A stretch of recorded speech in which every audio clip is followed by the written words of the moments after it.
खामोशी की दास्तान। भारत के महानतम प्रवासी की वापसी के पहले वर्ष की खामोशी की महागाथा। आकाशवाणी की विशेष शताब्दी श्रृंखला खामोशी की दास्तान प्रस्तुत है आज की कड़ी।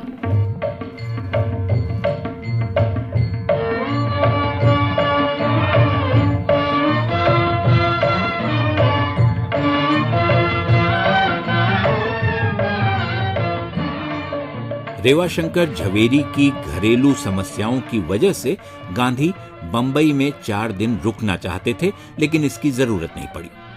वो बंबई पहुंचते इससे पहले ही विवाद खत्म हो गया और रेवा के बड़े भाई का गुस्सा शांत हो गया। नतीजतन कार्यक्रम बदला और गांधी उसी दिन अहमदाबाद के लिए निकल पड़े जिस दिन पहुंचे थे, 10 मई को। बंबई छोड़ने से पहले गांधी ने एक चिट्ठी नटेसन को लिखी, दक्षिण भारत की यात्रा के सिलसिले में धन्यवाद देने के लिए।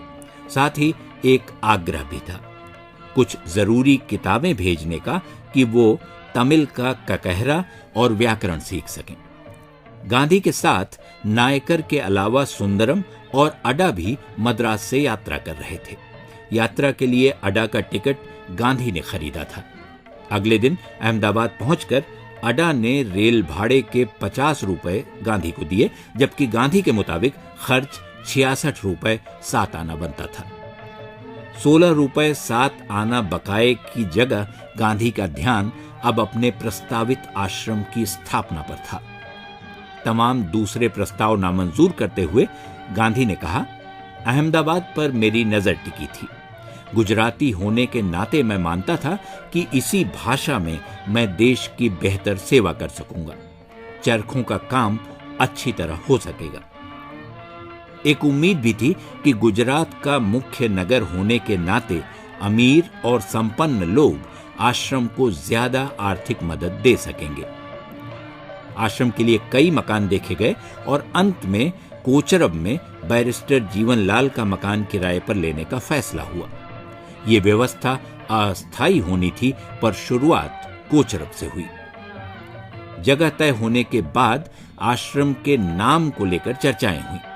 कई नाम आए और खारिज हुए। सेवाश्रम, तपोवन और दूसरे सुझावों के बाद तय हुआ कि उसे सत्याग्रह आश्रम कहा जाए। गांधी का मानना था कि इससे सेवा और सेवा पद्धति का भाव प्रकट होता है। अब सवाल आश्रम के खर्चे का था। 11 मई को कोचरब से लौटकर गांधी ने संभावित खर्च का ब्यौरा तैयार किया, कई पन्नों में हाथ से लिखकर।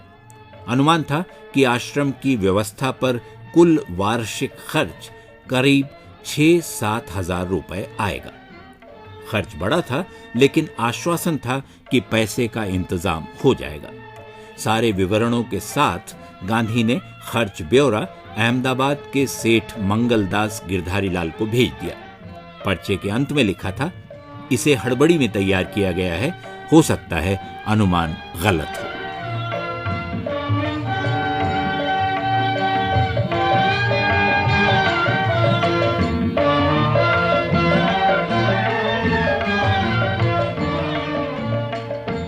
खामोशी की दास्तान भारत के महानतम प्रवासी की वापसी के पहले वर्ष की खामोशी की महागाथा। ये थी आकाशवाणी की इस विशेष शताब्दी श्रृंखला की आज की कड़ी। शोध, आलेख और वाचन स्वर मधुकर उपाध्याय। प्रस्तुति मनोज मायंकर।